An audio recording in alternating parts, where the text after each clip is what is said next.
like around the time I first started vaping. I think we're on. Let's see. Are we on, everyone? I don't see it. Still Sometimes waiting. there's a delay, sometimes like 20 seconds. Yeah. Oh, it looks like it's... There we are. Yeah, they can see us. Woo! What? Holy shit. Figured it out. Well, Welcome, everybody. We made it. It wasn't me this week. It was Adam. Yeah. Yeah, that was an absolute mindfuck. My apologies. This will be my virginal Streamlabs OBS streaming situation hosting. Thank you for your understanding. Sorry, Mr. Matt. Anyways, we hope everyone had a good weekend. We're getting right into it. Chuck's not here tonight. He had some personal stuff to handle. Kid stuff. Someone's YouTube's not muted. Not me. That's me. All right. So we're good. Is everyone? We're getting the thumbs up from everyone. Can I relax and have a vape now? Awesome. Looks like we're good. Yeah. We are the most professional web show on the YouTube. Indeed. Awesome. Well, there's a lot of people hanging in chat before you even got here, Matt. So the people are always keen to talk. And you just streamed only like an hour ago, not even, right? Yeah, yeah. Thanks for having me, man. Oh. It's always cool hanging out with you guys. Yeah. I'm here. Chuck purposefully ditched us, though, I think. Chuck's scared of you. Yeah. I got a message just before, and he's sitting at KFC with a bucket of chicken. Yeah. Wow, what a piece. Damn, now I want to go get some chicken. Matt, I didn't see the show before. What was your stream about? I was just talking about all the lung illnesses and the Michigan flavor ban. You know, all the fun, happy stuff going on right now. Yeah, yeah. Well, it's making its way out here. We had I don't know if you saw that was being reposted by much of the industry. Our kind of big number one advocate is Colin Mendelsohn from ATHRA and from his own. I can't remember where he actually works, but he was on one of our national TV stations talking about the absolute difference between THC carts, bootleg, carts, and that vaping was a very different situation. So even here in our messed up country, they're making the complete dissociation between the two, and that it's an interesting thing. Yeah, unfortunately, a big portion of the population are just headline readers, so they see a headline on social media where it just says, CDC says to stop vaping, or, 5 deaths from vaping, and they don't even click. I've had a lot of friends that don't vape that you could tell they didn't even open the article, and they'll just send it to me. Because most of the time lately, at least the most recent articles, inside they'll talk about how, evidence points towards THC and illegal black market THC cartomizers and stuff. But, most people don't even get that far. Yeah. Yeah, I've noticed a lot here. Sorry, go ahead. Oh, I was going to say, I think a lot of us have friends and family that send this shit on to us. And the problem is it's quotation marks friends. It's people that are waiting for you to fail. They're looking for a reason to show you that you're wrong. They already think that it's bad. And this is just reinforcing their opinions. It's a scary thing, all this propaganda, because it seems to me like it's being purposely spun, on the negative light. And that's not a good indication for the future. I've been kind of tied up this morning, so I missed a lot, but I saw something about Illinois coming out with a ban and New York coming out with a ban as well. So this is spreading like crazy. Those haven't passed, but they're legislation is looking at it, you know. But so I mean, it's one of those where it could be a big dogfight, kind of like California's tried to pass a flavor ban for like a couple years now, you know, and there's fights and you know, so you know, I wouldn't say those states are lost yet, but it's definitely not good. You know, the way Michigan went about it was like kind of a shady way, where their health department claimed that they basically proclaimed a health an emergency, and in Michigan, you know, that the executive branch there has kind of wider sweeping powers compared to some of the other governorships in other states, so they were able to pull that off. It's convenient that everybody is doing it all at the same time, though.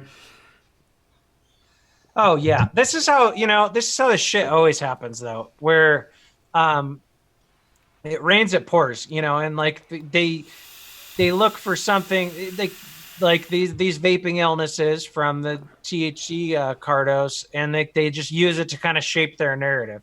But the funny thing is like it's happening because of black markets, because cannabis should be legal, but it's not.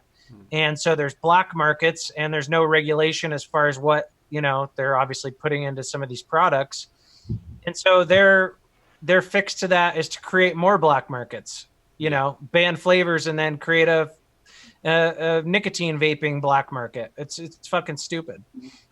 And it seems like they like to do stuff like that because it makes it responsibility out of their hands, because they're like, oh, it's up to law enforcement. They handle things like this instead of actually addressing the issues. And there's a page that I follow called Breaking Dabs. It's more of a weed oriented page or marijuana thing. And he's like kind of popular in that community. And he had a conversation with somebody that sells carts like that. And the guy blatantly, he's posted the screenshots of the conversation where this guy blatantly says, yes, he cuts his products with E juice is the name of the thing, but it's just vitamin E oil. And they call it E juice, but it's not E juice, you know, like what we vape. And he says like he would cut it up to as much as he wants, as long as it makes him 1,000%. He gives a crap about anyone's health or anything like that. So we're dealing with shitty people on that end doing that to create these things. And then, you know, and like they posted on the news sites, oh, vaping. And there's a difference between THC carts and e-cigarettes. It's two whole different fields, but it plays the narrative of the fear mongering. You know, I got to give props to the legitimate cannabis industry. Like even their media, like Leafly, has done a really freaking good job at reporting on this. They've gone deeper and dug deeper into it than any other news outlet has. And, you know, like their investigative reporting has been really freaking good. And so, you know, I've been careful not to like throw shade on like all because you'll see some people like, see, it's THC, stop, you know, ban weed. Like, no, that's not the answer. Like the problem is black markets. It's not cannabis itself. Yeah. Especially I've noticed a number of people on my, I've noticed a number of people in my reviews, or not my reviews, my news items, commenting they don't like that I'm saying it's THC carts, and they're not listening to what I'm saying. Yeah. This is the problem. They say, "Oh, THC is fine. I've been smoking weed for 30 years, and it doesn't cause issues." It's like, I'm not saying it's THC, and nobody's saying it's weed. Weed, it's not causing the problem. It's shitty manufacturers putting black market crap on the market that, like Chris says, they just don't care about what they're doing. They don't care about the end market. It's not a sustainable business for them. It's not an ongoing future. It's right now and some quick cash. So unfortunately, we have some people on our side who just aren't looking at the facts as much as the people on their side. It's a shit show right now. It's really. Yeah, they don't, you know, they get sensitive because you're attacking, just kind of like how we feel when we feel like, you know, nicotine vaping gets attacked unfairly. You know, they defend cannabis as well. And so that's why, you know, like I said, like I'm definitely careful to make it clear, like, you know, like I have my medical card here in Montana. I use the little vaping carts. I think they're great. I like using that more than smoking it. So, you know, it's like I'm not throwing shade on that at all. It's just it's the additives, the thickener that some of the black market's using. And that's the worst part about it too, is like you're seeing like it's like these teenagers and stuff like that doing it because they're going through illegal approaches to do these things. It's not institutionalized products or products that have gone through regulation. Because like here in Las Vegas or the Nevada, it's legal, but you have to go through stringent processes to make sure your product is able to actually hit the market. A lot of times here, they have to go through review for at least a year before it goes out. So a lot of this is going on, and the people aren't realizing these kids are lying, saying that it's nicotine vapes because they don't want to get in trouble for having marijuana on top of also getting caught doing something they shouldn't be doing as well. Yeah. For sure. I saw something on Twitter recently, and I'd like to kind of direct the conversation towards Twitter because I know Matt's pretty active on Twitter. But there was an interesting one I saw last night about how all of the misinformation coming out, no one's really apologizing that they wrote a bunk story or that they were cherry picking, and that whole situation. Is there a hall of shame, so to speak, on the journalism, on the the health officials that are writing all this sort of thing? Is anyone going to be held liable for the wrongdoings? No, I mean we live in an age where news is mostly online, and the way these guys get paid is through clicks because they get advertising, and so obviously it's a sexier headline to just say people are dying from vaping than to like go into the nuance of it. People are dying from black market THC cartomizers. Like that's not going to get as many clicks as something super simple like vaping is killing people. Yeah. And so like they're not lying. It's like it is a product that people are vaping. It's a half truth, and that's what the media is really good at, is like giving half truths where they still have plausible deniability to say, well, we didn't lie, but they shape it in a way to where it's a bite-sized little morsel, which people tend to want too with news. Like they just read headlines. They want quick little pieces of information, and they don't want to dive into a topic that's a lot more nuanced and complicated. It wasn't a lie, but it also wasn't the truth. Yeah, pretty much. Yeah, pretty much. It's like what's going around now, alternate facts. You know what I mean? Like it's factual, but it's not the full truth. And like Matt said, this is the big thing about the headlines, man. Especially if you go on Facebook or something like that, you notice in the comment sections of anything, every comment for the most part is based off the headline, and then you'll see one person talk about like what's the context of it, and like they're like just getting shut down and yelled at by other people replying from these knee-jerk reactions. And it's just super shitty that we have all this technology at our fingertips where it's easy to look up, but no one wants to take the time to load a page for 2 seconds, and that's how lazy people are. I mean, the internet's a great thing. I love it, but there's cons to it as well, and like we're seeing that now. I mean, like there was that documentary on Netflix recently. What was that? Talking about what the hell was that documentary called? That was the vaping one, Cambridge Analytica, where I mean, just like you can really like form opinion of millions of people through targeted advertising and targeted stories and stuff. And it's kind of scary because we're all kind of sheep, and then you have these overlords that can control your thought with internet algorithms. Exactly. On the other hand, I saw something that really made me happy yesterday. There's a local Facebook group, and it's a alt independent news source. And they're normally quite reactionary. They don't like to spend money on art or anything. They're complaining about potholes and all that sort of stuff. And they're normally, like I said, very, very reactionary. The guy who runs the page posted something about vaping, killing, etc. yesterday. And his comment on it was, who didn't see this coming? And of course I thought, reactionary. I live in the middle of the country. These people are just going to be like what you'd expect. And I got to it late. It had been up for quite a while. And every single comment in there was like, no, you're full of shit, man. And they were posting links to truth stories. They were posting articles about THC, contaminated carts, as opposed to e-liquid. They were really like, they were shutting him down. And I was thinking to myself, these are,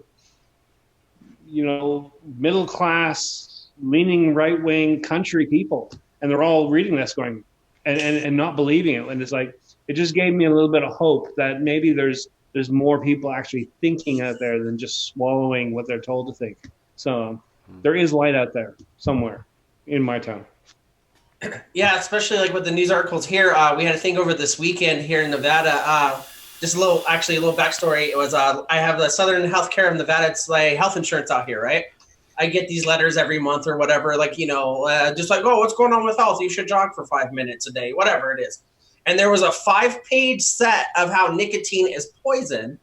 And then the next thing I know, I'm watching this on Facebook. The Nevada State Attorney General released a thing saying, oh, stay away from e-cigarettes, all this stuff. Stop smoking, AIDS, blah, blah, blah. They even advertise shit like Chantix and the patches. And then at the bottom, it's like, most of these were products that were THC consumables. And the smallest print, but if it's a 5-hour long thing that you got to scroll through, no one's going to see that. And it's terrible because, they're feeding into it.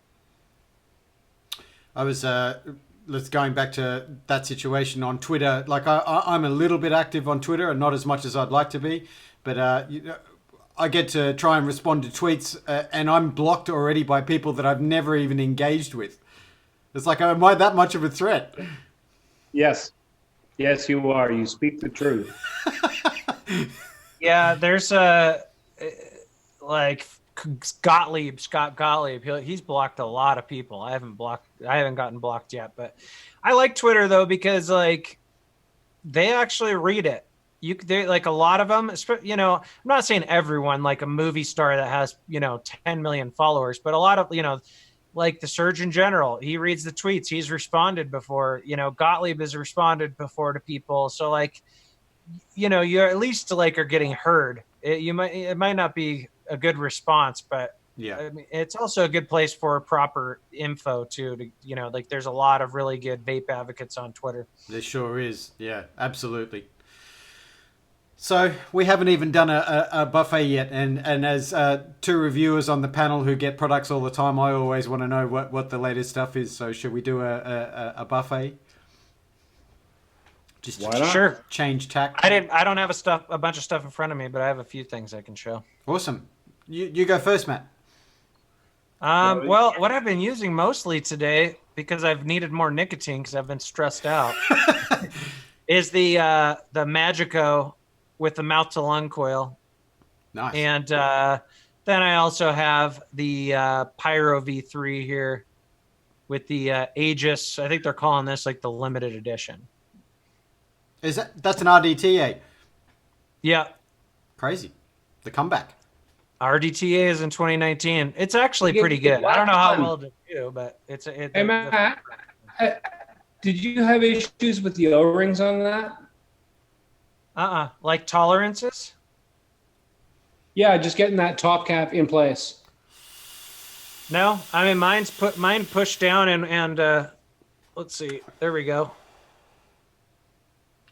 I mean, you got to kind of line it up, and then you push it down and it snaps into place. Yours felt too tight? Yeah, because I got mine. Yeah, I got mine in yesterday, and that O-ring, it's beefy. I had to actually work to get the cap down, and you know the way the fill ports are. That's my major issue with it is that the way the fill ports are is that if you're fighting to get the top cap on and you're holding it like this, all that liquid's just pouring right out. You got to hold it straight up. But other than that, mine's a little tight, but it's not too bad. It clicks back down into place. Yeah, I might take a look at the boxes. See if I can try out one of the spares. Yeah. So what else are you using today, Matt? That's pretty much all I got in front of me right now. I've mostly just been using this thing today because I've been in a mouth to lung, high neck kind of mood. Keeping the mind sharp. What was that, Steve? What do you got in there? 30, 25? 50, I've been swapping between 12 and 18. That's too high for me. I can't do anything more than I don't do Nick Salt. I just do freebase. Yeah, I've actually decided I've got a little pile of Nick Salt here, and I'm just kind of pushing away. Not because my tolerance was going up, but I found that if I'm testing stuff out and I'm using it quite a bit, I found it hard to breathe. I just found a bit of a tightening. It was just a little too high. I get which is weird right here, and I get scratchy throat. Yeah.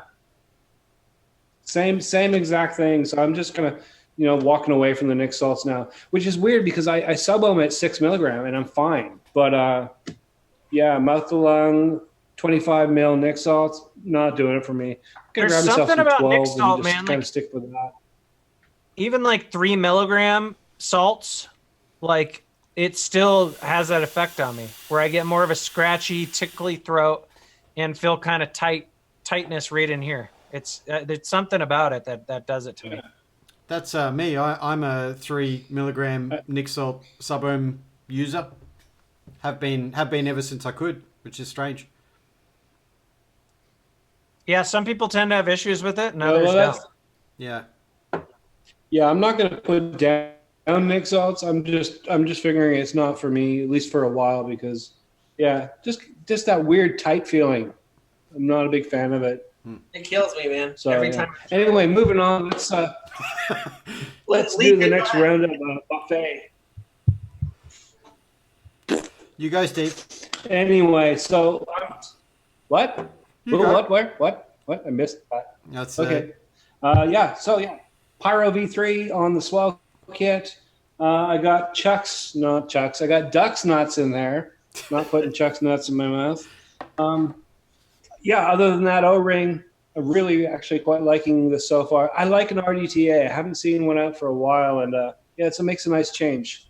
Got my current upload, which is the Age of Swonker. That's what it's called. Yeah, that one. Quite nice. Enjoying that. I can't even remember what I've got. No, what have I got in there? Yummy. Something from Yummy. Nice juice. And this thing still, what is it with names in me today? The Tribute, the Asmodeus Tribute, which is filled with Lawless wine. That way. Oh, and the Lusty. Really enjoying this. Really like it a lot. The Lusty's good. Nice. I was surprised. Simple, no airflow adjustment, no wattage adjustment. That sort of basic mouth to lung device doesn't usually work for me, but this is just really, really nice. Those like pod style and AIO devices have gotten so much better over the last year. I mean, like the warmth, the flavor, like compared to like some of the early refillable pods, so much better. This time last year, I was questioning myself. I was thinking, should I just drop pods? Should I just not review pods anymore? I'll just say no to them. And I debated it for a while, and I decided, okay, people use them. I will continue, whether or not I really enjoy them that much. And just over the last year, they have improved so much. And there's so much more range these days. I actually really like all these little pseudo Orion. I don't think they're clones, but that basic block shape. I really enjoy that sort of AIO pod type thing. That's why I've been using this one, just like because of the liquid capacity and stuff. All right, Adam, hit your buffet. Get a chance to questions lining up. Oh yeah. I have. I was about to call this the Bonza. It's the Blotto from Mr. Sam on my mobile phone device because it's also a pager at the same time. That has Event Horizon from LabWorks in it. I have dual chopside with the Passage, and now that we have Matt on, I'll thank Matt for making that atomizer for me and only me because it's amazing. Glad you like it, buddy. Yeah. Caliburn because Saltnik Life, and that has cookie butter, and I'm also running a little MTL. This is the Holic Vapefly Holic, if that's how you pronounce that, on Pulse 80, because I've never really squonked a MTL before, and I'm enjoying it. It's a really good little addy, but trying to find the right build is always that situation. So that's basically what I'm vaping, Mr. Chris. Same thing as always, Anarchist Pink with the top side go, and since we're talking about carts, a legal cart that's certified by a lab with a clout key. We need to see your prescription. You know, I'm an adult. All right, so let's get into this questions. Steven Sard asks to Matt, do you feel that what we're seeing right now is regulators paving the way for tobacco and pharma to get the inroad that they wanted into vaping, and that they will back off once this is all done? I mean, that's a tough one. I think that here, I definitely think that regulators want to shrink the industry. It makes it easier to control. It makes it easier to regulate. Obviously, I mean, imagine if there was 1,000 different kinds of cigarettes, and they had to regulate those and make sure they were all on the up and up with the right kind of packaging and not altering the ingredients or whatever. So I definitely think that. I think that I'm not 100% sold that like they just want to hand the industry to big tobacco. I don't necessarily think like there's this big conspiracy where FDA wants, Altria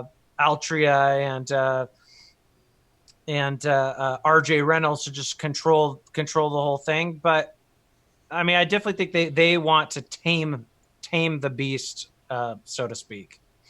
And yeah, I do think that pharma definitely has more influence than big tobacco, and pharma probably does push them, or give them little nudges along the way on how they should be regulating it. Yeah. And that'll bring me to a thing I want to share with the chat. If you guys haven't seen it, there's a website called opensecrets.org. If you want to see who's paying into the politicians, whether it's state senators, congressmen, and things like that, you can go on there, and it's a totally free website, and they do truthful reporting on who's actually paying into the people you're voting for. So if you really want to make a difference, because election season's coming up, you can take a look at that and see who's actually voting. If you're voting for someone that's going to work for you or someone that's going to work for somebody else that's in their pocket.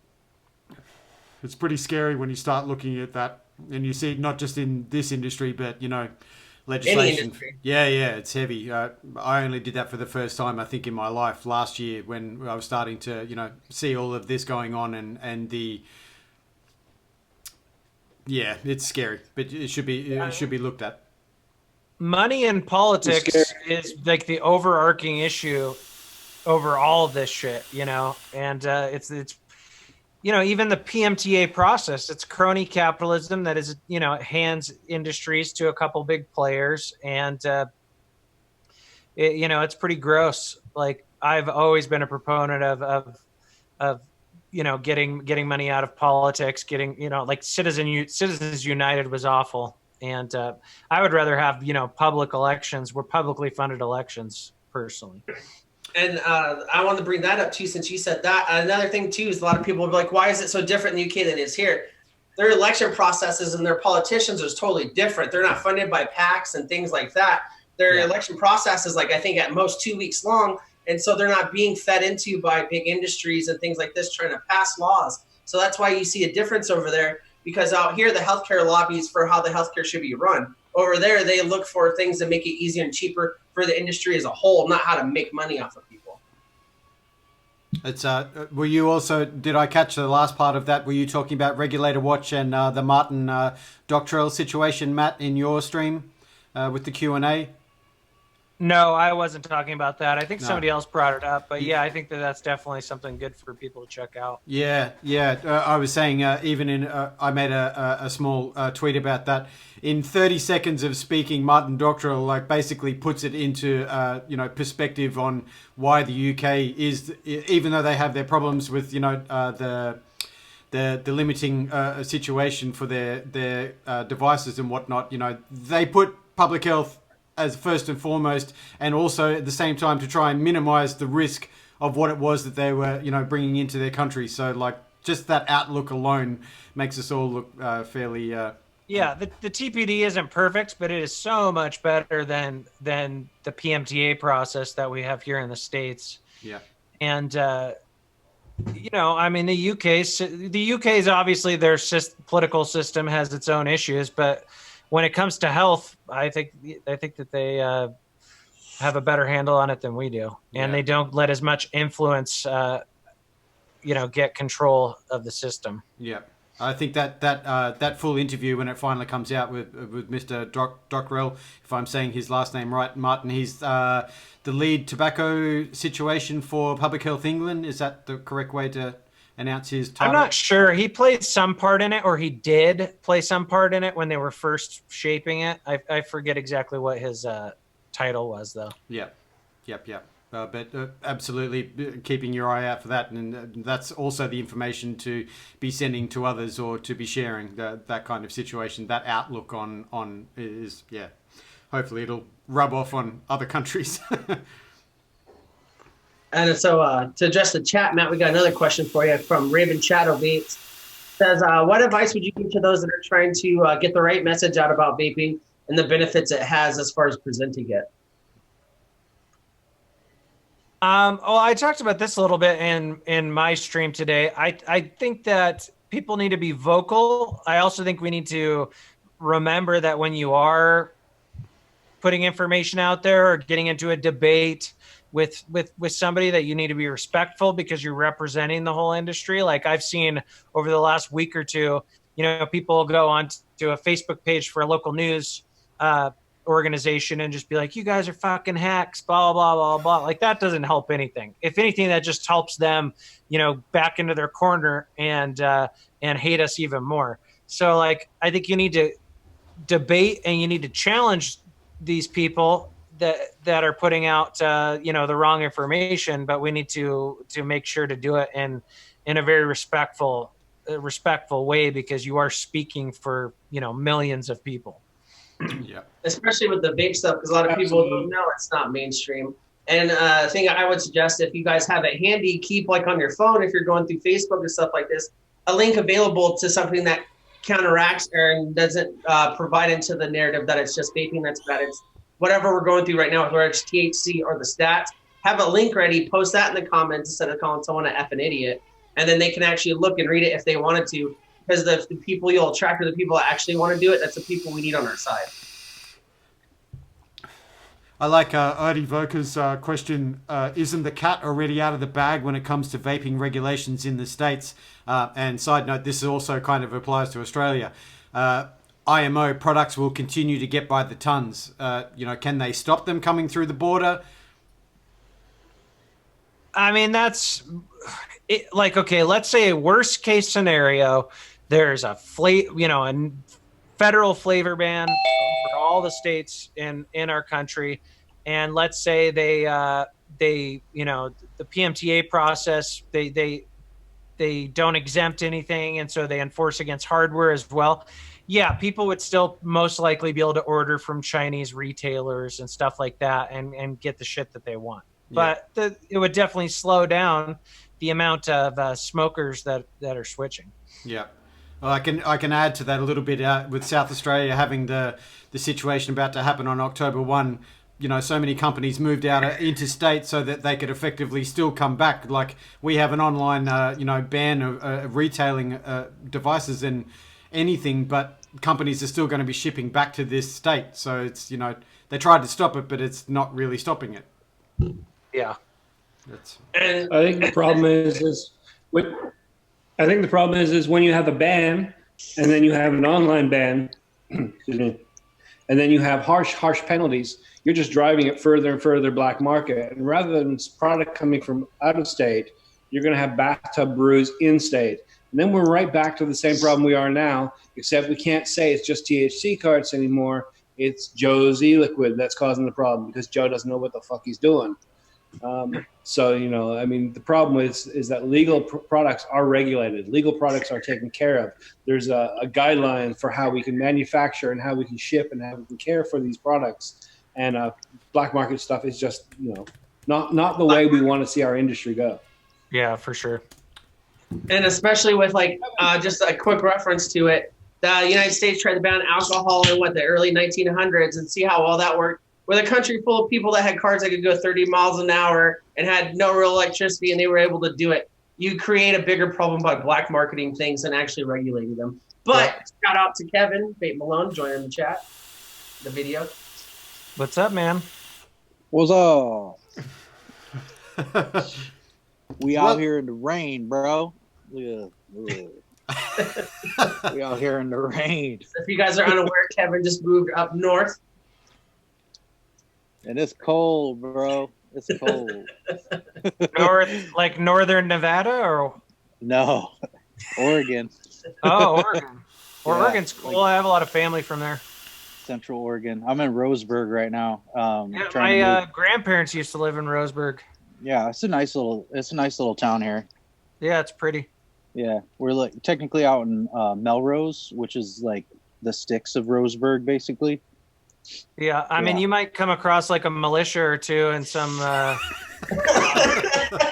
Some of those white rowdy supremacist loggers. stuff, but it's pretty. That's a weird thing about Oregon, because you have like Portland and like these pockets of like super progressive areas, and then the Almost a outskirts little of bit too Oregon you have progressive. like militias and shit, and it's a total opposite. Yeah, it is weird. Like driving into Springfield a couple times like this week, we see like people up there like on the bridge, just like waving the American flag, and there's like, freedom isn't free, brother. And I just want to roll her from. And then there's other people that are just like, oh, that's offensive, Hippies. So, yeah, it's like you have like all the spectrums in one place, and it's crazy. That's what It's an interesting mix. I was going to ask. What are they fighting for? Are they just fighting for freedom, or are they fighting for? No one think they know. I don't think they know. Have you seen American news? No one knows what's going on. A lot of it's nobody like Brett knows. said in chat, survivalist prepper. Like you get people like that, kind of like really libertarian types of folks.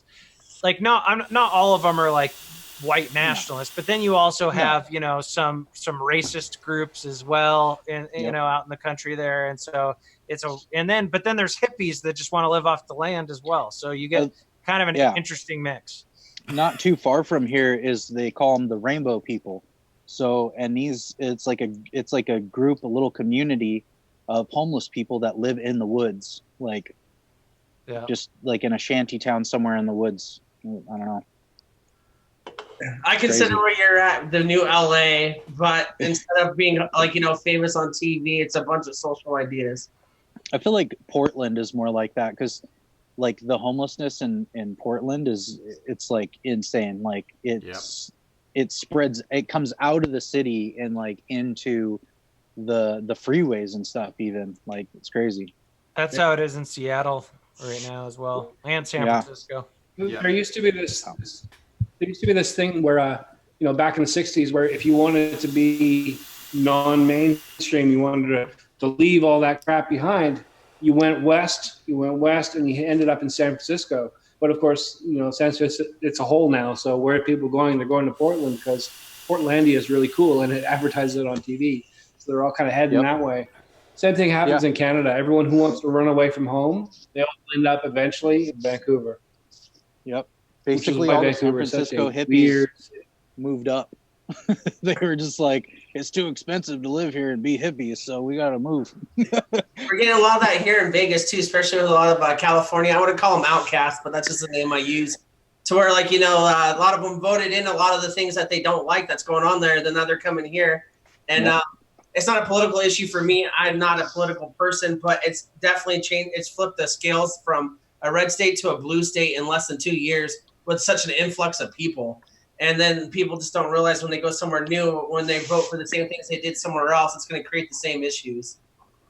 Well, not to get like super political, but they also have a similar thing in England with the refugees from the Middle East. So basically, they're taking these refugees and then they're placing them into small rural communities in the UK, and then because the influx of this group or these new people is just so it outnumbers the people that were already there. So then these people are now voting, and they're voting on what they want, and they're outvoting, the people that were already living there. So there's like, oh, my whole world's changing, and we can't do anything about it. That's a big debate in the UK. Right. Immigration. Right. Yep.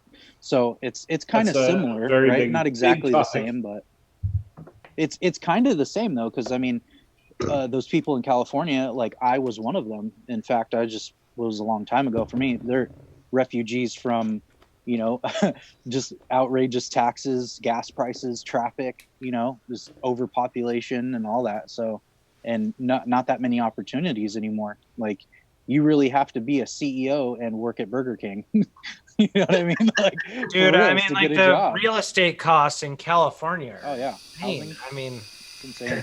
Just to get like a little 3-bedroom house, you're looking at, in a decent area, you're looking at, $1 million or $2 million. That's the catch, right? In a decent area, right? Yeah. That's the key phrase there, because you can find cheap housing in California, but you're gonna if you move kind of out on the outskirts or a bad neighborhood or something. Even here with the influx of people in Las Vegas, I have a buddy. He had a house he bought for $300 and change, and then within a year of all these people moving in here and the influx, it went up in value by over $170,000. That's insane. Yeah, because of the demand in less than a year.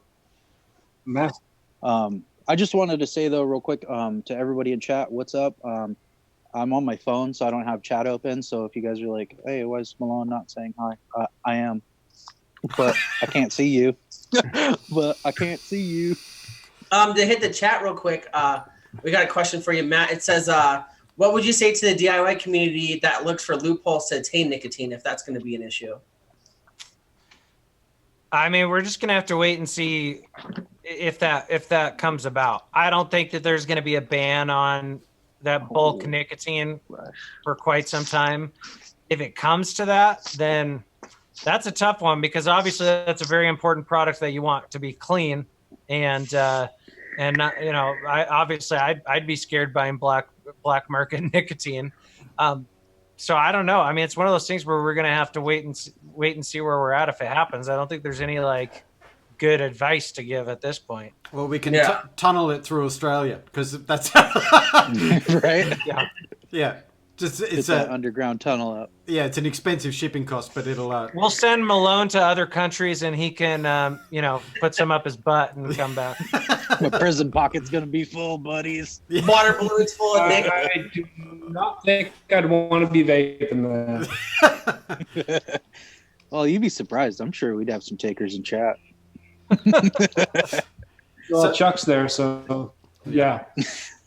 So where is Chuck? Where is he at? So Matt, I got a question for you. With this Michigan vape ban again, I keep hearing everyone talk about it being a flavor ban across the board, and except for tobacco flavors and just straight nicotine.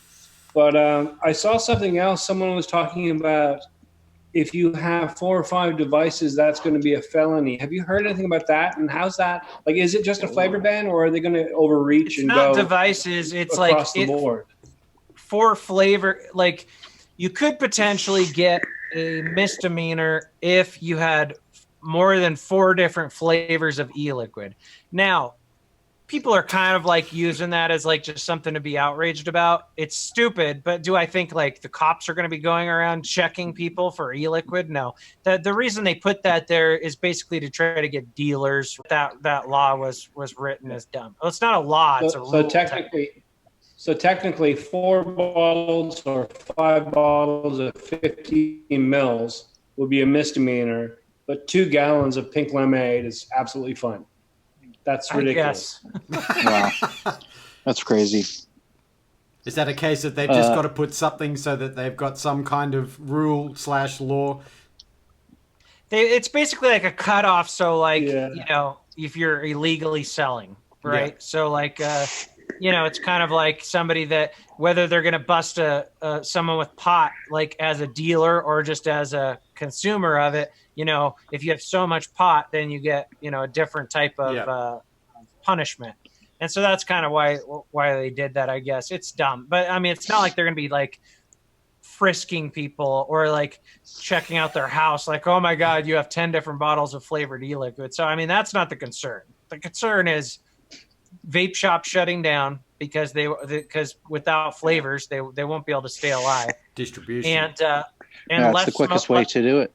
Yeah, less smokers switching, because if the smokers, I think somebody in Michigan that has like that's maybe more of a hobbyist like us, they'll find a way to get the flavored liquid they want. There'll probably still be some sites that will ship to them, even though they're not supposed to, but they're outside of the state. So Michigan can't really do anything to them except for confiscate the liquid. But they're, then they'd have to make the postal service looking through liquid, and they probably won't be doing that. So I think there'll be ways to get it.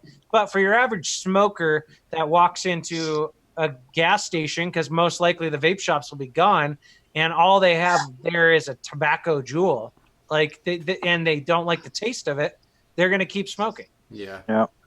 They also in Australia they have without nicotine, even though you're supposed to have a prescription, the wording is 3 month 3 month supply. What does that actually mean? How much does that actually, I could say this Debatable. much is the gray area. Yeah. That's but meanwhile, people are still drinking lead there, so that's fine. Now, what I'm wondering is like, could a vape shop get away in Michigan?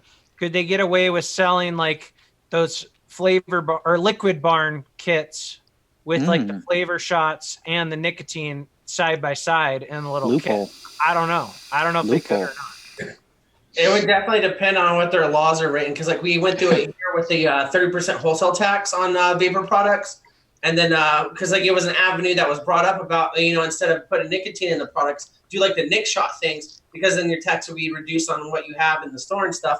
But you definitely would have to look into like how the statutes and all that stuff is written. Yeah, and the thing is, like, this is a rule. This wasn't voted on. This isn't a law yet. It's basically a rule because they declared an emergency. The rule only lasts 6 months, and then they can renew it for another 6 months. And they're hoping in that time period legislation will pass. But like the rule, I read it and it's kind of vague. So like you could maybe get away with selling those kits, but it's so vague that it doesn't mean that the law couldn't come in and say, no, this isn't okay. Yeah, so but you could go on either side of the fence with something like that. Yeah. What if you had like two little boutiques right next door to each other, and one sold the VGPG with Nick, and then the next door sold flavoring? Yeah. I know that'd be a shit ton of money to rent, but just saying that could work. So can I ask a completely different question? Matt, I know you're coming to New Zealand at the end of the year. Are you interested to see what the scene is like there in a country where it's all going on? Oh, for sure. I'm psyched. Yeah. I'm also very psyched because in December here it's like 10 degrees. I heard that, it's summer there. So I think Vanessa's coming with me, and I'd definitely like to travel the country a little bit. Yeah, awesome. Go see Hobbit Country. Speaking of which, Matt, when is the wedding? Probably next year. Pushing it back a little bit, trying to get everything just right. Well, I mean, nothing's ever just right, Yeah. But probably next year. Okay. I mean, it took me like 7 years to propose. So hey, I was at 10. Yeah. Well, actually, I proposed earlier, but we just didn't get married until after like 10 years. Well, we've both been married before. Neither of us are very religious. Like, yeah, same here. We've lived like we're married for years now. Yeah, it really is just a piece of paper at that point. It's good for the bank. The bank likes it. Yeah, it's good for taxes. Yeah, that's about it. I guess Hoff. Yeah. Somebody say something. Hoff. There's actually a good one here from Raven Shadow. There's another question. Getting back to the heavy stuff, Utah is now proposing an 86% wholesale tax on all vaping products, yet again, and it's being backed by the Mormon Church and an organization that started at a local high school. Any advice to help fight it? Big surprise there. Basically, sorry, Utah people are going to get what they want because look at their alcohol. Yeah, I mean, the fact that the Mormons are backing it, who are obviously very, very powerful in that state, that's tough. Yep. I mean, the way I would argue against it is to point them towards other states that have done it, like Pennsylvania, and some of the other states where lots and lots of shops have shut down, and people just buy online there and don't pay the tax, even though they're technically supposed to. No one freaking does, right? So, I mean, that's too much. Like, I don't think we're ever going to get out unscathed when it comes to taxes. Like, I think that every state eventually is going to have a tax, but 86% is pretty freaking ridiculous, where it almost like doubles the, for example, not doubles, but like, say a bottle of liquid wholesales for $5. After that 86%, you're looking at like what, $9, and $9 wholesale.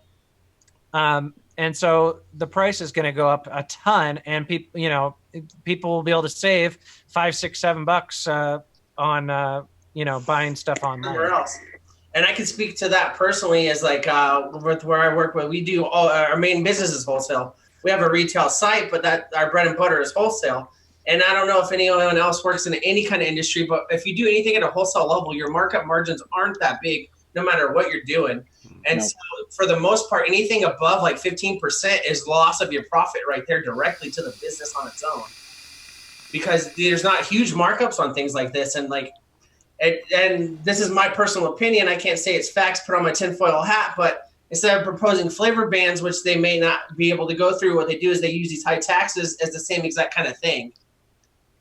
Yeah, but it's like, what's their end game? Like if you want to try to recoup money you're losing from tobacco taxes because less people are smoking, like, you don't want to boot the companies out of the state where, like, you want to make it affordable still. So like, you got to find if you're going to tax them, you got to find a balance there, From a business aspect, yeah, but then again, if you have less people vaping and more people going back to cigarettes, and you're still that's true. That's true. Yeah, I mean, it can definitely slow down the amount of people switching over. Yeah, and that's why, like, even here, because we have the highest per capita of vape manufacturers, because everyone that flocked from California to Nevada, and they passed the tax, and they were straight up like the senators that were passing this bill or proposed the bill. We're like, we don't give an F about you guys. They didn't say it in the exact same words, but they're like, we just don't care what you have to say about it. And so what happens is when they get rid of us, they still have our guaranteed the tobacco tax, because you see these stats of people quitting vaping. If it's as high in numbers as it is, then their tax revenue is getting hurt by that. You know what I mean? Yeah. And so they pass it, and they can call it a health issue and things like this, and disguise it as under other BS, and then they end up just getting that money back.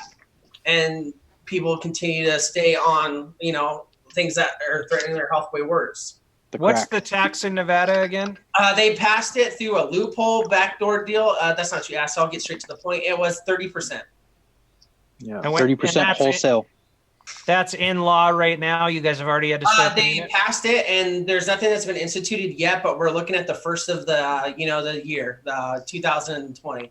We're looking quarter.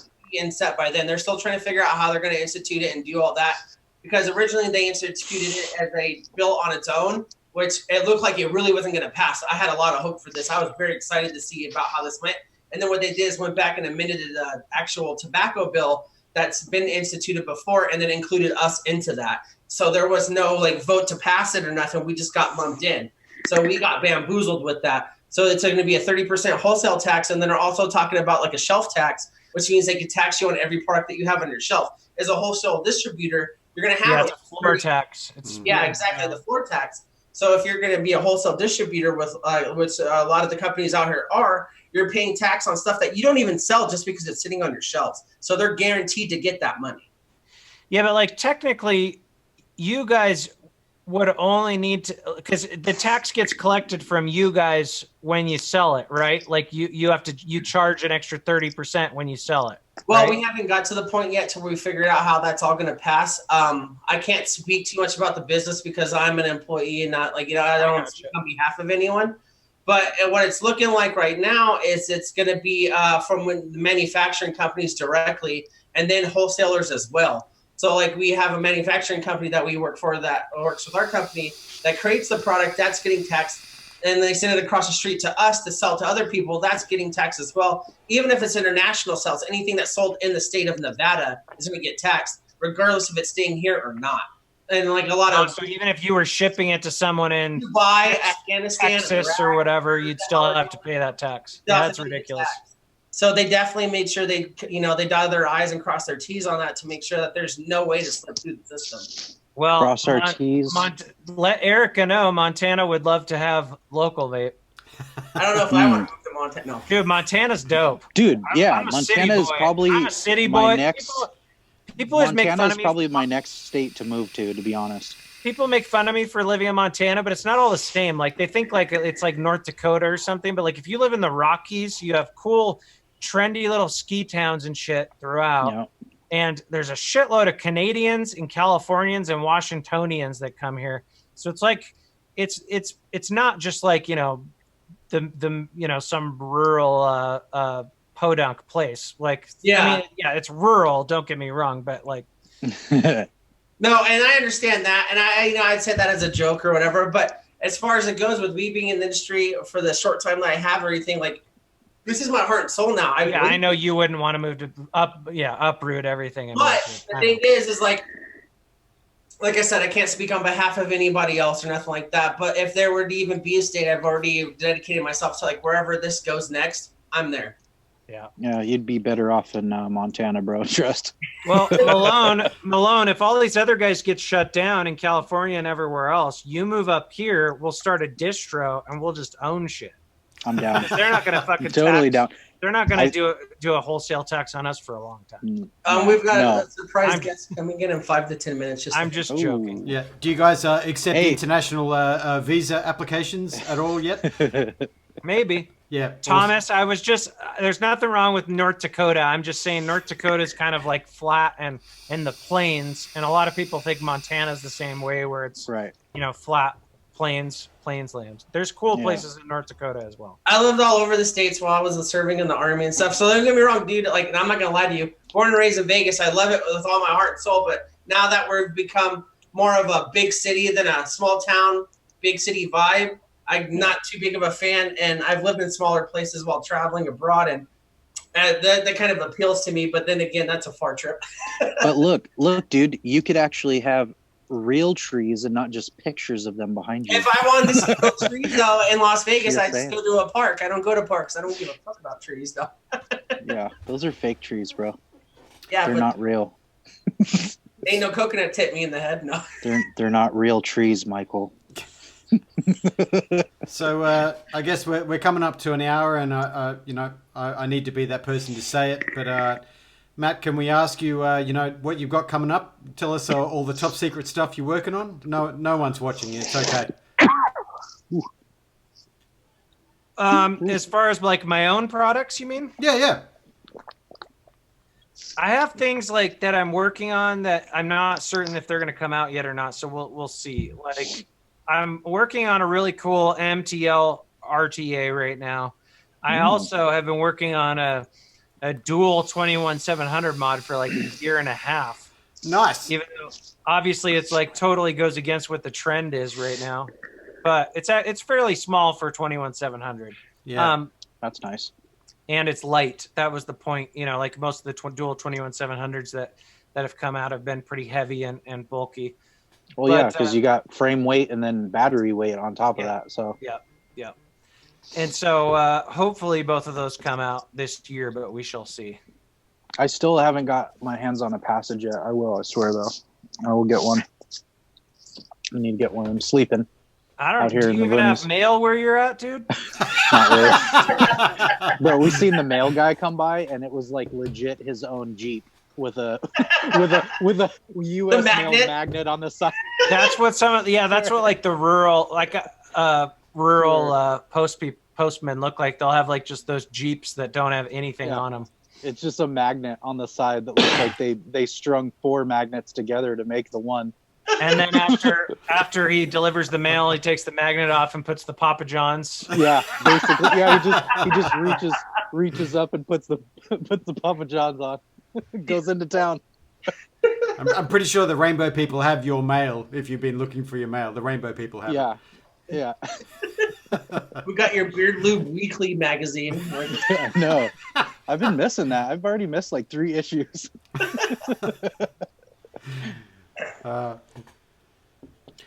But for reals though, this beard's been getting super bushy out here in this humidity. Yeah, dude, I saw your wood chopping pic on Instagram, man. You're looking like a real man's man, looking like you escaped with Dexter and shit. Dude, like if I was actually blocking the giant pile of oak that I split, and oak, I don't know if you guys are familiar, Hardwood. but it is hard. It is hard. Rock hard. Yeah. Chopping that wood. I was gonna make a joke like that, but I didn't. I did it for you. It's all good. I got your back. Yeah, man. That's why we Way wish. back. Close back. Glenn Hefner is saying in the chat there he can't convince any of his local shops to pick up the Passage. It's a huge bummer, to be honest. Yeah, that's a shame. Yeah, I mean, unfortunately, like people complain a lot, like to reviewers, like, oh, it's pods. But then you talk to like all the distros and shops and stuff, and they're like, the only thing that we're selling is pods and AIOs, and so they're not bringing in as many rebuildables, and or bigger mods and stuff. I mean, I think like we've seen stuff like this before in the industry, and it kind of overcorrects. Like I think we went too heavy on like the cloud chasing stuff back in like 15, 16, and then we're overcorrecting, and now everything's pods, and hopefully we kind of find a balance there. I think so. It usually balances itself out. So then I got a question for you, Matt, especially since you're a creator in the industry. Do you feel like right now it seems more of like with the rebuildables and stuff like that, it's kind of not necessarily hobbyist to discredit it and not say anything negative about it, but do you think it's going more of the hobbyist way than it is obviously the mainstream way with how things are changing with like pod systems that you can buy at gas stations and stuff like that? Because there's an oversaturation now with new vapors coming on that have easier access to things like that. Yeah, I mean, in the past, like when I started vaping, you kind of went through these different levels where maybe you bought a shitty e-cig at the gas station or blue or something, and then it was just enough to make you interested in more. So you go into a vape shop, then you buy like a Kanger EVOD kit or something like that, or a Pro Tank, and then that was pretty good, but you want even more flavor or more vapor or whatever, and then eventually you'd get into rebuildables. Nowadays, the pre-built coil stuff has gotten so much better than it used to be that a lot of people don't even go to the rebuildables, and so they'll stay with a pod or a sub-ohm tank or some kind of a clear miser and never even get into the rebuildables. So it's definitely become kind of a niche thing, and I think less of the newer vapors are going to rebuildables as fast as they used to. Especially, I think too, like the culture of the community right now and things like that. With the new people coming in, obviously it's a lot easier. I've been a part of this for 2 years now, and like the closest I've got, I mean, I had a recoil, and I put some like Turk coils in it back in the day when I first started, and it was just a lot of work for me, even though I work at very close companies. But I stick with the GOAT because it's close enough to me to where I get the same kind of feeling. But it also makes it easy for someone like me to not have to worry about checking ohms and going through and hot spots and rewicking and all that. Yeah. I mean, you have the hobbyists that obviously still enjoy building coils and stuff like that, but then you have the people that just want simplicity as well. So, I mean, it's definitely going to be, regardless of regulation and stuff, who knows what's going to happen there, but it's going to be interesting to see how the industry, progresses over the next few years. Yeah. I thought it was an interesting thing before when we were talking about Utah, and it was any vaping device or situation, like even me having to ship coils to another country and to try and find an HS code or an actual code for my product, there is none. So is it a vaping thing? Is it a guitar string? What is it? So how are they going to know what's what? At least if it's a pod or a coil or liquid or a specific device, there's an actual, subject. I would just call it like wire or something. Yeah, I don't know. jewelry. Right? Yeah. When I sent that what was it? What was that RDA I sent you, Adam? The gear. Yeah. When I sent Adam the gear, I wrote decorative ornament. For the stuff we give away on our shows here. It was a decorative ornament. Yeah. When I ship it to like Australia and stuff like that, we have winners in Australia. I ship like RDAs or RDTAs and stuff like that as flashlight parts or something like that. It never gets checked. Right? Lightsaber making material. That's it. For real though. I got 90% of the packages that I get coming in from China. They all say the same thing: metal tube. Yeah. It doesn't matter if it's a box. And that's our use of RDA, it's a metal. Accurate. Could be a pipe bomb. Could not. Just gonna roll the dice. I get excited. I open up this package. I think, oh, awesome, a new mech mod. Let's check it out. What is it? Oh, it's a plastic pod system, metal tube. Yeah. Yeah, they just like have a stamp that they made back in 2014. They just keep using that same stamp till it's wore out. Is that like the QC stamp? Yeah, The little basically, sticker? same stamp. Oh, yeah. It's metal tube on top, and then if you hit the bottom, it's the QC. So waste not, man. Yeah. You guys get stamps on your QC? Mine are always blank. They're always blank. Yeah. The sticker Yeah, means that's it works. sample life. It's like an apple at the store. No, I think that actually Right. means that if the box is full of parts, then you can sign off on it because you've QC'd it. Yeah, you are the QC, bro. Yep. Awesome. All right, guys. Well, my phone's gonna die. It was good hanging out with you guys. It's good seeing you, Matt. Thanks for coming in. Yeah, thanks for having Nice me. seeing you, my friend. Latest, Yeah. Malone. Laters, dudes. Later, chat. Love you guys. Mean it. Awesome. Have we had any word from Chuck Vandal? Yeah, he said 5 to 10 minutes, I believe. He will be in here. Awesome. And then if you got stuff to do, we appreciate you being in. If you want to dip, that's fine too. But Chuck's gonna make it in a couple of minutes. So I can hang for like another 10 minutes or so. all right, we'll see if he can get his potato shit up in between then. But otherwise, we'll have Chuck on for the chat, to engage and stuff like that. But thanks for coming on, man. I'm not trying to end it, but I appreciate it because especially with like the voice you have in the community, it's a very stable and unbiased voice with the community, and you address things with straight facts. So I just want to say on behalf of us, thank you for doing what you do for the community. Well, thank you, man. I appreciate it. Yeah. Speak of the devil. Look who Miss comes Malone? to join us right when we're wrapping up. Looking like fucking the head and Power Ranger Zordon and shit, just floating in a tube. I just wanted to say hi to Matt, all right? The rest But of you you, guys, fuck the fuck off all fucking day. You ditched us so you could wax your head. It is kind of shiny though, right? I look. Hey man, I had an interview today. I had to look nice. Wait, what are you As nice wearing? as I get. What are you wearing, a hoodie? Yeah. Is it cold there?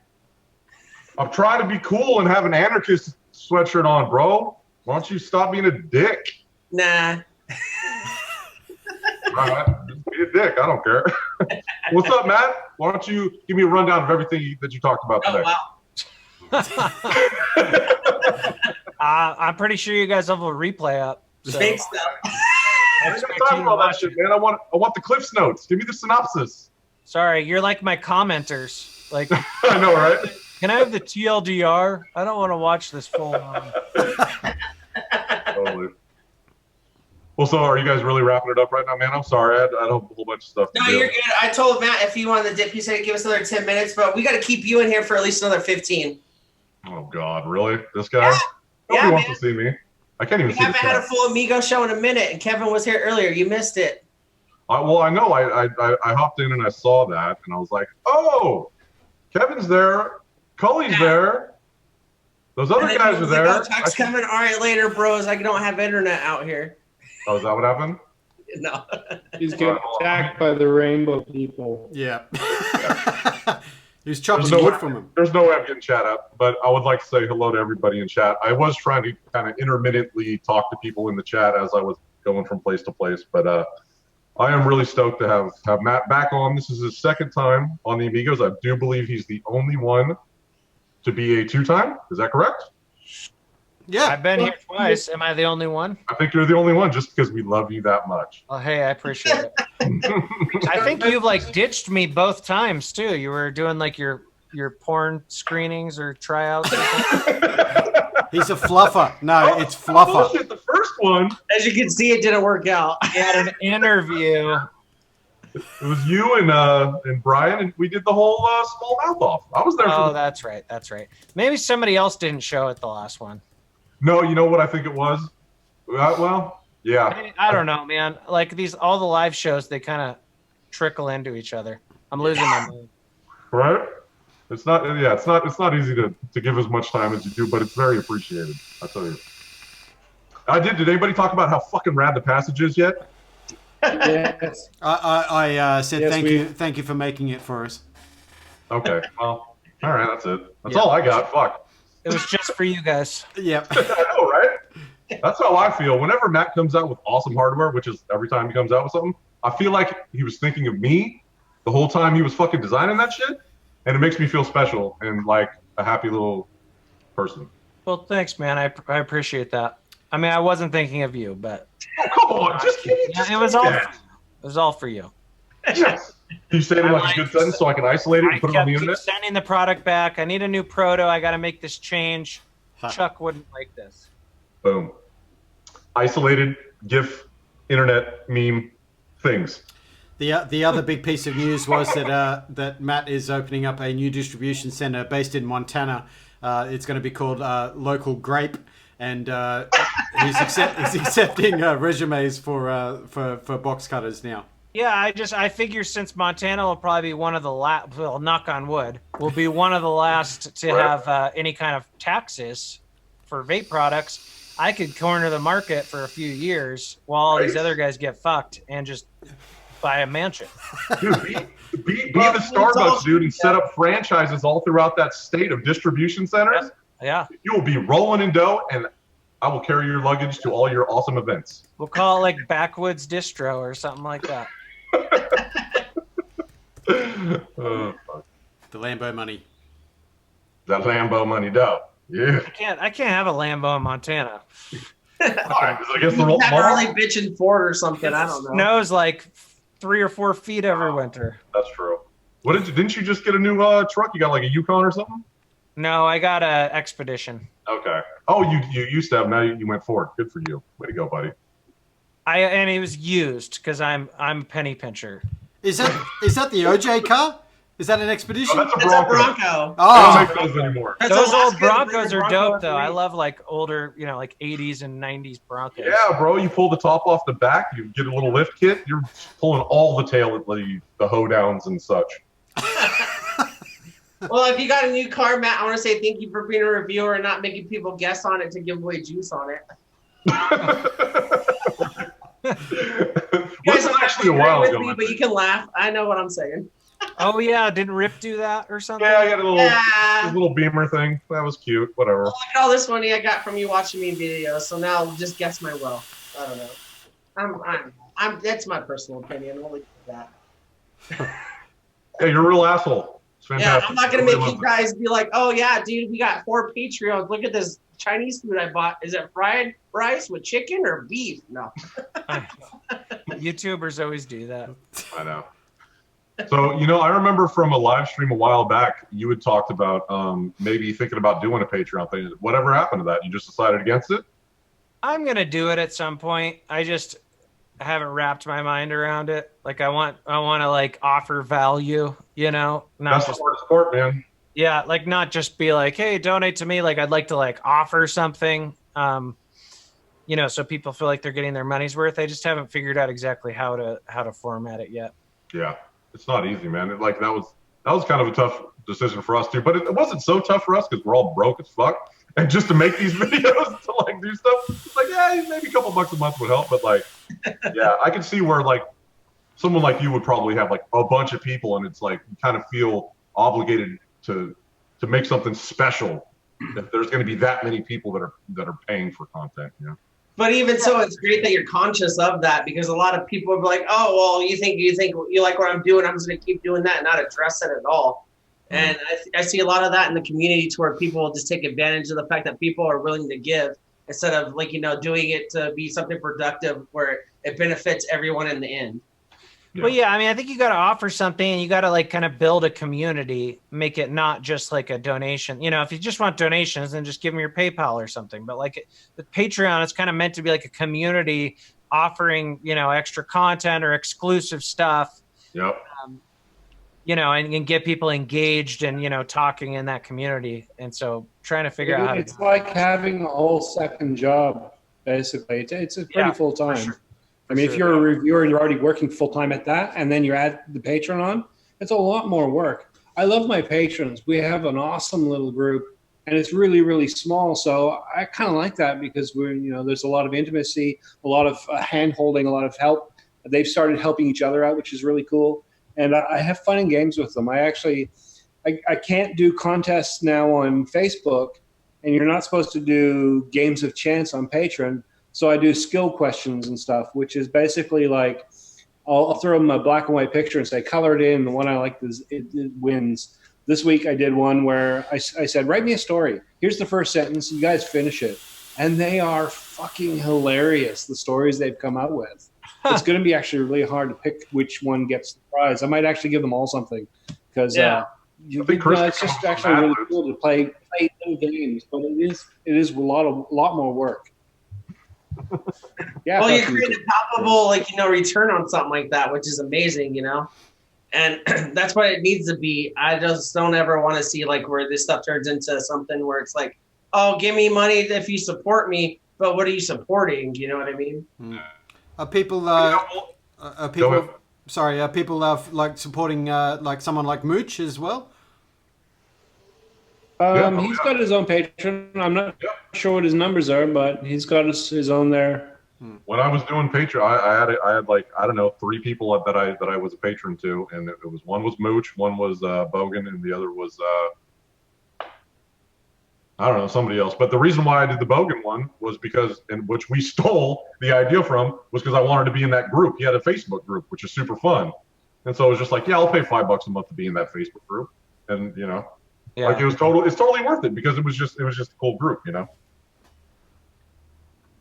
So he has like a Patreon only Facebook group then. Yeah, right? we stole the idea. Yeah. We got the same thing, but ours isn't quite the size. It's not maybe quite nowhere near, but it's there. It's getting there. Yeah, because we had our Patreon set up when we did the channel and we started the whole Amigos thing on its own legs, instead of doing it through like a Malone's channel. And we totally forgot about it. Truck set it up, and then the people that watch us took the liberty to go find it and actually do it without us even asking, which is pretty totally forgot that we set it up, and all of a sudden I got an email saying we had patrons or whatever. I was like, oh, that's cool. We better start coming up with all kinds of cool shit for them. Now I feel fucking bad, Yeah. Awesome. All right. Well, so I missed everything, but I did get to say hello to Matthew, who I love more than anybody in the community. Definitely. You love him so much, you dipped out on him last minute. Zing. Replays definitely worth checking out. Check Matt answered some questions. Never forget. No, I'm kidding. Oh, fuck. All right. I just gotta flip you shit, man. I understand. Always, and I love it. That's why I love me some Matt Culley. Never mind. I'll talk to you later about something that's funny. All right, guys, I gotta bounce out because I gotta get kids to bed. Awesome. All right, brother. Thanks very much, Matt. Thanks for having me. Thanks for coming, Matt. Nice chatting with you guys. Yeah, always. Thank you. Have a good one. Rock, brother. So I'm going to say thank you to everyone for hanging out for us because I feel an obligation because I'm effectively the virgin host of this stream today. I'm sorry about the potatoes, and thanks for coming in, Chuck. Zoom. Excuse me. Awesome. What's going on, fellas? Yeah, we got some stuff that we want to talk about, or we just gonna chill for a moment. Breeze Stones Coils, localvape.com, Amigos 20. Amigos 20. Absolutely. Yeah. I'm not gonna get into details that are above my head, but Breeze Stones Coils are going all over the United States. It's very exciting. It's extremely exciting. I'm starting to see stuff getting posted online, and if you do get them, please post it online. Good, bad, ugly, whatever, do it. I want to know. I want to shout it out. I think it's Yeah, amazing. I saw the Instagram post he has, like, give me all your feedback, and that guy gave you some mediocre feedback, and he didn't even like his comment. No. Didn't I? Yeah. So I should have said that comment with an asterisk on there. Yeah, send me some feedback in small writing. I might reply. I might not. Yeah. No, very appreciative of the support, and I just want to hear that it's a good, it does what it says it does on the tin, Yeah, and it's awesome. We had the giveaway on Friday. If I know everyone here is, an Amigo, so most of you saw it. We had the live stream on Friday, and we did a thing where I got drunk and was like, yeah, whatever you want, blah, blah, blah. And we had someone choose a handful of Breeze Tones coils. Right? No shit. They had the liberty to do whatever they want. I give them a price limit, because I get drunk and roll friendly instead of touching your boobs or touching your wall. And but no, it was rad. No, so he hit me up because he won the whatever it was, $45 at local vape, $65 at local vape, and he hit me up. He's like, "Hey man, really? The only thing that I really, really want, and I'm super stoked about, is I want some Breeze Tones coils." It's like, fuck yeah, that's what you want, bro. That's fucking rad. Who was that? That was Steven Sard. I believe he's in the chat. Steven Sard. Thank you, sir. Yeah. Bloody hell. You guys didn't even tell me. Steven, if Chuck didn't send it to you, tracking info that was sent out this morning. Yeah. You should be getting that soon. In Probably, the next couple maybe. days. I don't know, we'll see. Can I just address this really quickly without typing? George D is asking what's the difference between white labels and black labels. The white labels are Sandvik wire, all Sandvik. Black labels that are here in Australia are Anarchist and Sandvik. So Anarchist cores and Sandvik wrap. At the moment, I'm not offering Anarchist. I'm not offering the Anarchist version only because of it's a hard one to get around logistically. So hopefully that will change in the future. But if you see the black label ones, it's probably locally here in Adelaide. I'm not retailing them anywhere else at the moment because of quantity. So hopefully that'll change in the future. But that would be why. And I'll do a little shill thing too while I'm at it. I'm doing this video. All the patrons know about the video that I'm doing, which involves just this setup. This is all I've used for a whole week. I've done all kinds of stuff with it. I've got all kinds of stuff for the video, but everything that's been inside of here is a Breeze Tones, and I've used a few different kinds, and I've kind of chronicled each one and what I think is the best, because he sent me some different ones, some ones that aren't necessarily out in the wild. But yeah, that video should come up pretty soon. I've got a little secret special thing that might be thrown into the end of it. So I want to throw something out there. I just checked it. We have 29 views right now, 29 people watching. I know we're talking about saving the cap set maybe for the Patreons, but I'll do something special for the Patreons. You guys want to do a giveaway tonight? Yeah. all right. And then I'll do something special with Patreons. Chuck will get with you and we'll figure it out. Okay. So we're We're gonna do one right now. Yeah, if you want to. I mean, why not? I got it. Okay. Hold on. Yeah, let's Chuck pull it up. So for you guys coming through, check it out, because we did have a pretty heavy viewership tonight, and I appreciate every single one of you for coming through. We didn't even talk about doing a giveaway, so if you stuck through it, it's not a surprise because we do give away a lot of stuff, but we want to show appreciation. So we'll see. Everybody start X1ing. You guys go ahead and start X1ing. But let me do this caveat. If you've won from us twice, or you won within the last 2 weeks, you're not going to get it. That's a fact. Crazy. What was the giveaway? Did you say that and I wasn't listening? So we're going to do a Turk V2 cap set tonight. And then we were going to save this for the Patreons. But we'll do something special with the Patreons. You guys do something special for us by purposely going out to try to find that. So we appreciate you. And I'll get with Chuck during the week. And then on Friday, we'll announce the Patreon giveaway. Yeah. But it'll be some bitchin'. I promise you guys it'll be something good.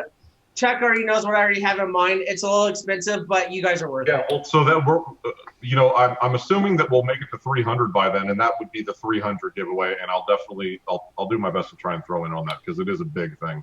Yeah. I was going to say there is Sorry, Chris. No, go ahead. Sorry. I was going to say there will be a video being posted on the Amigos & Co. channel.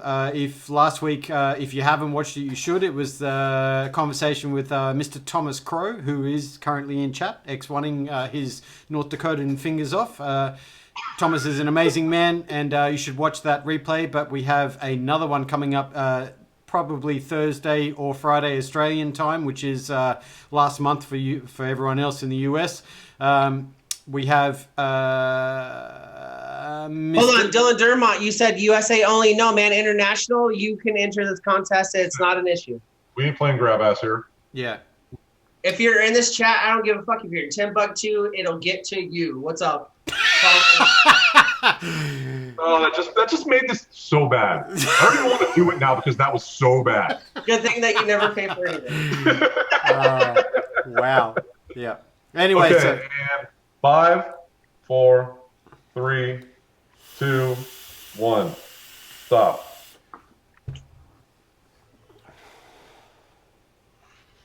So what I was saying before you all rudely interrupted was that I will be posting a video at the end of the week, another conversation with an outstanding person from the community who it would be absolutely worth watching. I'm not going to say the person's name because I'd like to keep it a little bit a secret until the end of the week, but there will be a video being posted on the Amigos & Co channel right here at the end of this week.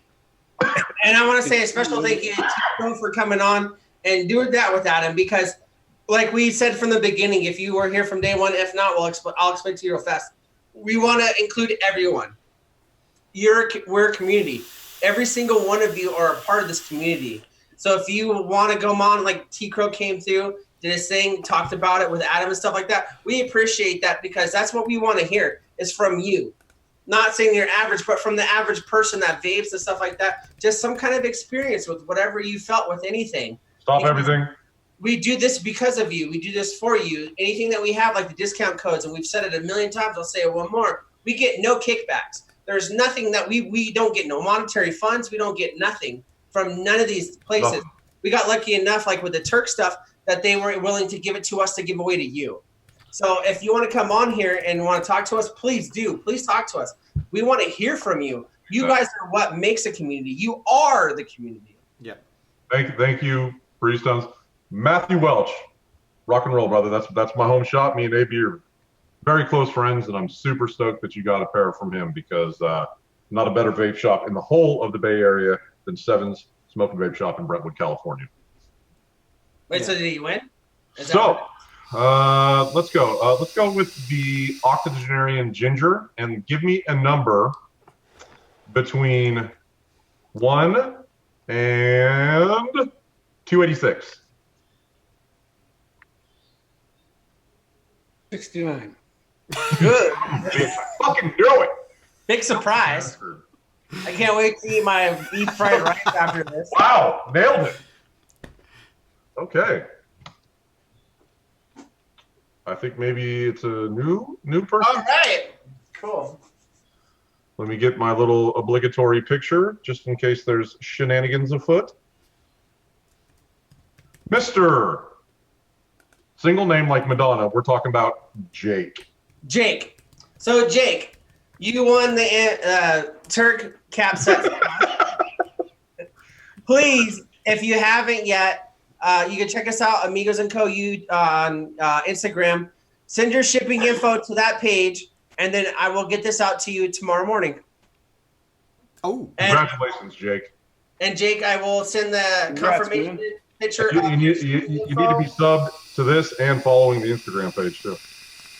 And then, so what will happen was you send that information, your name, address, and shipping info to the Amigos & Co. Instagram page. Chuck runs that. He will send it to me. I'll get this shipped out, and then he will forward you the picture of your tracking info, and you won the Turk cap set in red. Boom shakalaka. Fantastic. Awesome. Freaking awesome. Well, that was a potato start, but I'm so glad it worked because I would have been absolutely heartbroken for weeks if I hadn't been able to get that stream going on. Yeah. Like the first time we tried to have a guest and I went full potato and we had to save it till next week. That was fun. But you did a great job, Adam. You did great. We're trying, bro. Awesome. Shall we shut it down? We want to thank everyone for hanging out with us as per always, because this is the love from all corners of the world. Oh, you lovely. If you guys are new here from coming through, following Matt and stuff like that, if you enjoyed our show and you enjoy a little bit more slapstick bullshit, check out on Friday night. Yeah. I'll talk about my last week. Hey, go watch the replay. I put a lot of work into that one. Yeah, dude. So here's the thing. I don't know if Legion and Adam, if you guys caught the replay for Friday, he made sure that, well, he didn't make sure because I could have did it, but I didn't. He made this whole slideshow with these pictures and asked me this or that. I had no clue what the pictures were. I went and watched the replay, and he photoshopped my face and his face onto whether it's like weed or alcohol, brunettes or blondes. But of course, I chose brunettes. That's my thing. And then it was actually my face on Mario fucking Lopez. No, that was just Mario Lopez. Oh, well, they're Don't look that good. And stuff like that. And so I just want to say thank you to Chuck for putting in the effort to that. I know that was amazing, and Chuck did a lot of work, but I'm going to try to push him into beating his ass into doing more stuff like that because I had an amazing time on Friday. So if you guys want to see more slapstick, cussing, talk about buttholes, check us out on Friday night at this channel. Otherwise, on Mondays, like you saw tonight, we have amazing, informative guests like we had Matthew Culley. On our first stream, we had Jim Berg Coleman, if you don't know. Did the whole thing with the signs and all that stuff like that. We have Bogan, and we have Legion, and we have Breeze Tones, people that create, people that are part of this community, people that care about this community. So if you're a first-time viewer, thank you for being here. Yeah. All right. Absolutely. Mr. Steve, have you got some stuff coming up this week before I press that end stream button? Yeah, how's the I've upload got going? a couple of reviews coming up. The one that should have been up about 8 hours ago has been uploading this entire time. It should be up in about an hour. So if you're interested in the Aegis Squonker, Nice. which is, guess what? Top fill. Oh, cheeky. Boom. That's coming up in about an hour. Then I've got this, that, the other thing. I'm looking at some batteries this week. That's something new. I completely failed. I'm not battery mooch, but I did it. And then, of course, at the end of the week, I will find something to piss me off because that's what Fridays are for. Ion vaping. I will undoubtedly rage and rage. So you What don't else even am I going to do on a Swears. Friday? yeah. He swears. Yeah. You don't even have to do the work because I they find the swear. content for you. It's already written for you. Yeah. And to write on Literally just read the news and then tell them they're idiots. Yep. and to write on Legion's coattails. If you guys haven't seen it yet, I did an interview with him on last Friday, the local vape channel, which was an amazing interview, and it's got one of the best interaction things that we've ever done. If you haven't seen it, it's a great thing. We talk about community, we talk about where we should go, and we talk about where we are right now. So if you guys haven't seen it, he was an amazing guest, ran the show, made it easy for me. So if you guys haven't seen it yet, check him out on that as well. I also, Vape Advocacy AU is releasing some of the details from the South Australia Vape survey also, which is being posted through her Instagram account, Vape Advocacy AU, and being posted by myself as well. So if you're interested in seeing what that's doing regionally here in South Australia, some of those details of the survey are slowly coming out. It's a huge amount of work, massive amount of love to my wife for doing it, and we're slowly starting to put the details out because I'm sure that for people in South Australia who are interested, this is the same thing that's happening to anyone in any state. So keep your eye out for that. And to beef that up a little bit more, if you guys don't know the South Australia survey, if you are an Australian, it was a thing that Adam and his wife put together, and she does not even vape. She just is very dedicated to community because she knows that it means a lot to him, it means a lot to us, and takes personal time to make this stuff happen. Yeah. So shout out especially to Emily. He's the best. And you know what? To end this off, I'm going to, on Thursday, I'm going to run the interview we did with Emily for the other show because I found it in my logs. So that'll be the Throwback Thursday. Nice. I know she's listening. Yeah, she'll be listening. So, I'm cleaning the kitchen now, by the way, Emily. Don't worry. Do the dishes. Yeah. Appreciate you. All Guys, thank you all. good stream. All right. You're putting up with us. Thank you for your questions. And thank you for being Just hit it. He'll keep talking. Just hit it. That's what I do. Just hit it.